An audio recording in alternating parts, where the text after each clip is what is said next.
Hello and welcome back to Today I Learned Climate. I'm your host, Laur Fisher. In our last episode, we went on a whirlwind tour of our global food system and how it both affects and is affected by climate change. We talked about changes in our growing season and extreme weather and fertilizers and, well, you should just go listen to the episode. We learned a lot. The one thing we didn't have a lot of time to talk about, though, was, well, food. Yeah, the stuff that actually makes it to our plates. And our guest for that episode was Dr. Cynthia Rosenzweig, who leads the Climate Impacts Group at NASA with a specialty on climate change and agriculture. And she has a lot to say about food. When we think about climate change and food, it brings climate change right into our kitchens and dining rooms. It's very close to us as people. These connections are strong and personal. Food is culture. Food is history, deeply, deeply ingrained and embedded in families and cultures, religions. So we're bringing Dr. Rosenzweig back to tell us just a little more about the connections between the food we eat and climate change. Let's start with some of the stories that you may have heard about on the news. What if I told you the world is facing a global chocolate shortage? Scientists blame climate change, disease, and a lack of water for a shortage in some of the biggest producing countries like Africa's Ivory Coast. On the East Coast, it's clams. Climate change has devastated the shellfish industry in Maine. Okay, so we've all heard about the impact of climate change on the world. But what you may not know, it's also having a big effect on traditional industries like winemaking, affecting everything from where it's made to how it tastes. That was a local ABC station in Los Angeles, NBC News, and CBS. But these statements leave a lot of open questions, like why is climate change going to affect certain foods? And why these foods in particular? To understand what's going on, let's look at a couple of examples. There will be some challenges. Avocado, I love avocados. So that one is a bit of a challenge. Avocado is a good example of a food that can use a lot of resources. Avocado trees are largely grown in big plantations, which are really thirsty. They require a lot of water, and they also take up a lot of space.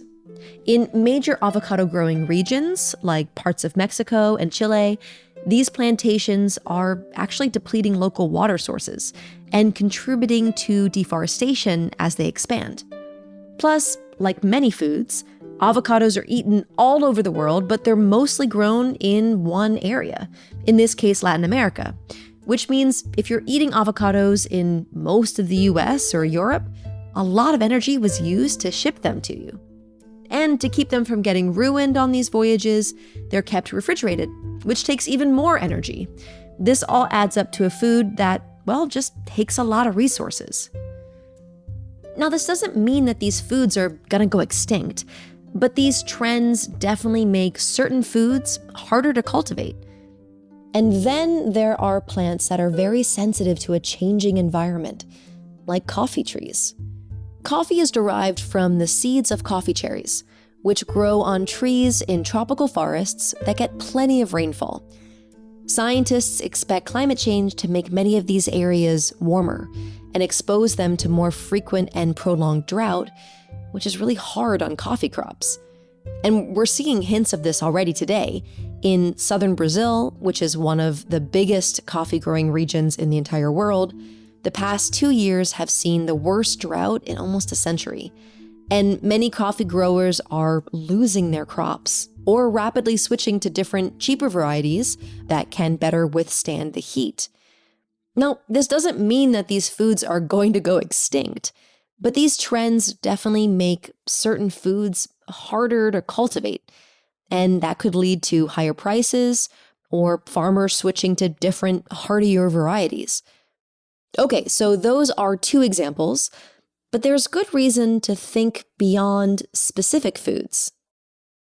Climate change is affecting food availability already through extreme events, which are increasing. So things such as heat waves, heavy downpours, droughts in some regions, and floods in others. I think we got a taste of this at the beginning of COVID, when the supply chains were disrupted and people were not able to get all the food that they were ordering. We were so used to having anything we want. And there was a time, it was short, and the supply chains adjusted. But that feeling of, okay, you open the cupboard and eat from the cupboard. So what's in the cupboard? It's the legumes, it's the beans, right? It's things that are less perishable. Because if we have supply chain disruptions, we will need to, I think, be more careful to make sure that we have food in our cupboards all the time. When COVID broke out in early 2020, I stocked up on canned food, soups, beans, stuff like that, just in case. And we do that when there's a big storm coming, too. So as weather gets more intense, and as our food systems adjust to this and to changing temperatures, we might find ourselves preparing in this way more often. But for the second half of this episode, I want to return back to the present. What's on our plates today? And what did those food choices have to do with climate change? Let's start at the beginning. If less food is wasted, then we don't have to grow as much food. If we're wasting about 10% of all of our food, that's just all these greenhouse gas emissions that are going up. And in the US, we're wasting a good deal more than that. According to the USDA, more than 30% of the food that makes it to our store shelves never gets eaten.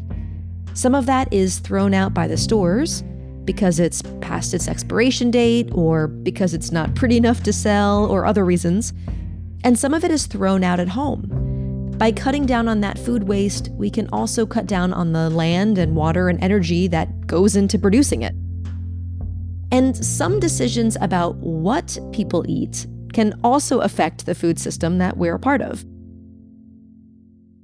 I want to be very, very clear that I am not advocating anybody to change their diet. It's really just to begin to think about it. But I think we should engage with climate and food conversations, since what we choose to eat has a big effect both on our personal health and planetary health. And this is in part because some foods emit a lot more greenhouse gases than others, in particular beef. Let's take a minute and look at beef in some more detail, because it does get a lot of hype, and it is one of the foods that creates the most greenhouse gas emissions. Though, as someone who enjoys a hamburger from time to time, I don't want you to think that this is a lecture about your diet. Okay, so the first thing here is the amount of land that cattle need. We learned last episode that the biggest source of greenhouse gases in our food system comes from cutting down forests to make room for farms and pasture land. In fact, the biggest reason that the Amazon rainforest is being cut down today is to make more pasture land for cattle. And we also need a lot of energy and water and land to grow food for the cattle, like soy and hay. In general, cattle require a lot of land. To illustrate this, I have a little pop quiz for you. So according to the USDA, what percentage of all the land in mainland US is used in some way for raising animals for us to eat? Make a guess, even to yourself. Okay, you ready for the answer? I was shocked to learn that it's over 40%. More than 40% of all of the land here in the lower 48 states is used for livestock. Now, some argue that this is land that could be used for other purposes, like growing plants for humans to eat directly, or for restoring the land back to ecosystems that actually store carbon dioxide, like prairies or forests.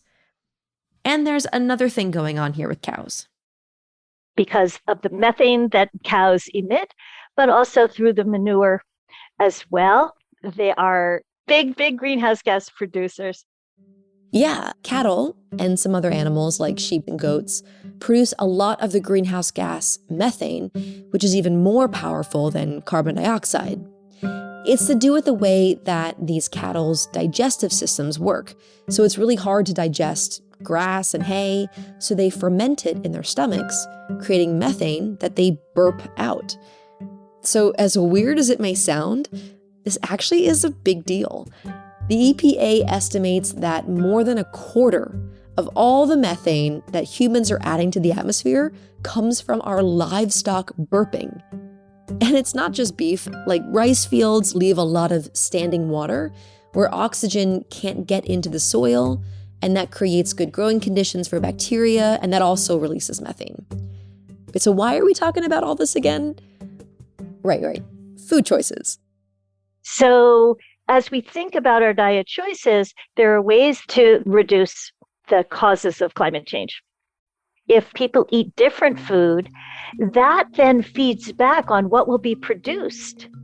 And that's where you get the actual reduction in greenhouse gases, for example, from less beef production. This is why you might have heard about people choosing to eat more plants and less meat for the environment. We actually learned while making this episode that our whole team at TIL Climate is either vegetarian or just occasional meat eaters.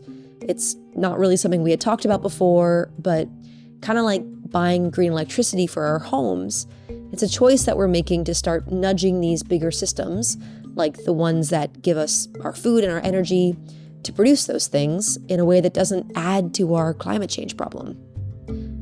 Of course, it's possible to get really into the weeds on food and climate, comparing this meat to that meat and this vegetable to that one, or digging into exactly where and how your food is grown. But really, if you are interested in the environmental impacts of your own diet, Dr. Rosenzweig has some advice for some pretty simple rules that you could follow. Just encourage healthy and sustainable plant-rich diets, especially in developed countries. We always have to say that because it's just so incredibly different in many, many countries and food insecure places. So for those who have choices, more plant-based diets, and try to just be more aware of how much we are scraping food waste into our garbage or our compost bins.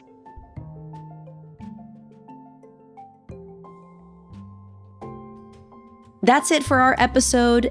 As with all of our episodes, we curate websites and articles and papers for you to learn more about this topic, as well as educator guides to help teachers introduce this content in the classroom.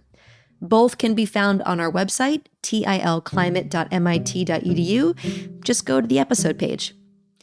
Thanks again to Dr. Cynthia Rosenzweig for joining us, and thank you for listening.